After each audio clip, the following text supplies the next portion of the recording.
Hello friends, सब लोग कैसे हैं। उम्मीद करते हैं आप लोग ठीक होंगे, आप लोग हेल्दी होंगे। फिर से क्वेश्चन किया गया है प्लांट्स हार्मोन के बारे में कि प्लांट्स में हार्मोन का क्या रोल होता है।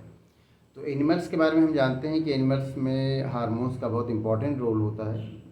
पूरी बॉडी के फंक्शन पर हार्मोन्स का इफेक्ट पड़ता है।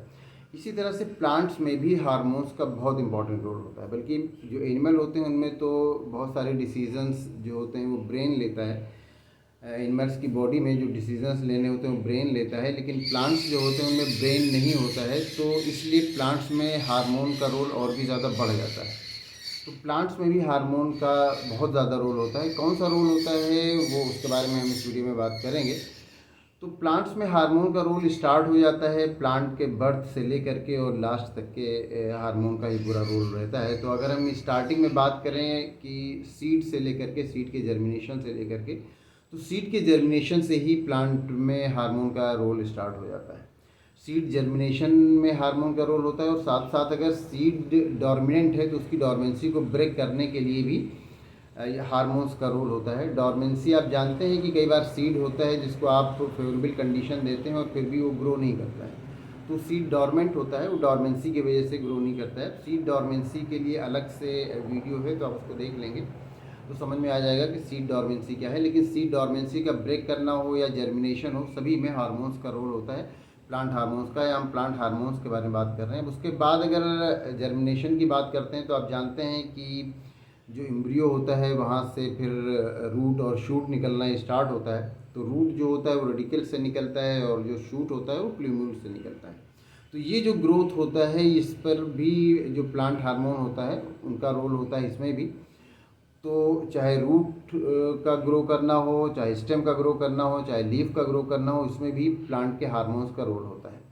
अब इसके बाद जब प्लांट ग्रो कर जाता है तो लीफ जो होता है, लीफ का एक बहुत इम्पॉर्टेंट पार्ट होता है स्टोमेटा, जो कि ट्रांसपिरेशन और गैसेस एक्सचेंज के लिए होता है। तो जो स्टोमेटा होता है वो स्टोमेटा की ओपनिंग और क्लोजिंग में भी प्लांट के हार्मोन्स का रोल होता है। स्टोमेटा हम जानते हैं कि स्टोमेटा ओपन होता है तो ट्रांसपिरेशन होता है, और स्टोमेटा क्लोज हो जाता है तो ट्रांसपिरेशन प्लांट का रुक जाता है। और ट्रांसपिरेशन हम जानते हैं कि इससे वाटर लॉस होता है। तो अगर बहुत ज़्यादा वाटर लॉस होगा, स्टोमेटा ओपन रह जाएगा, तो उससे क्या होगा कि प्लांट की डेथ हो जाएगी। लेकिन ये जो स्टोमेटा होता है ये उस टाइम में क्लोज हो जाता है। तो स्टोमेटा की ओपनिंग हो या स्टोमेटा की क्लोजिंग हो, ये सब इन सब पर प्लांट के हार्मोन्स का इफेक्ट रहता है और प्लांट्स के हार्मोन्स का उसमें रोल रहता है, इनको ओपन करने में और इनको क्लोज करने में। स्टोमेटा आप जानते हैं कि छोटे छोटे पोर्स होते हैं लीफ में, जो ओपन और क्लोज हो सकते हैं। अब इसके बाद अगर हम बात करते हैं और भी दूसरे रोल की, तो अगर फ्रूट की बात करें तो फ्रूट का की जो राइपनिंग होती है, फलों का जो पकना होता है, वो भी उसमें भी जो फाइटो हार्मोन्स होते हैं, प्लांट्स हार्मोन होते हैं, उनका रोल होता है।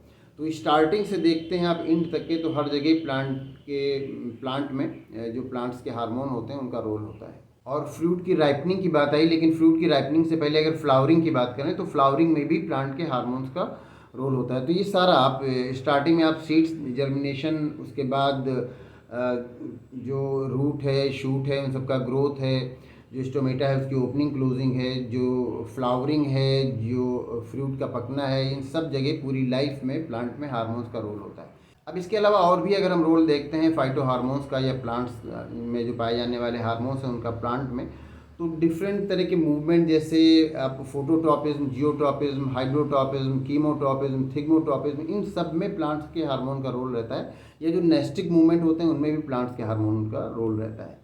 तो अगर आप इसके बारे में जानते हैं कि ये जो डिफरेंट टाइप के ट्रॉपिज्म या नेस्टिक मूवमेंट क्या होते हैं, तो ठीक है। अगर आप नहीं जानते हैं तो इसके बारे में पहले से डिटेल वीडियो है जिसमें इन सबको डिस्कस किया गया है कि जो फोटोट्रॉपिज्म, जियोट्रॉपिज्म, कीमोट्रॉपिज्म या थिग्मोट्रॉपिज्म या नेस्टिक मूवमेंट या प्लांट के और डिफरेंट मूवमेंट जो होते हैं उनके बारे में पहले से वीडियोज़ हैं।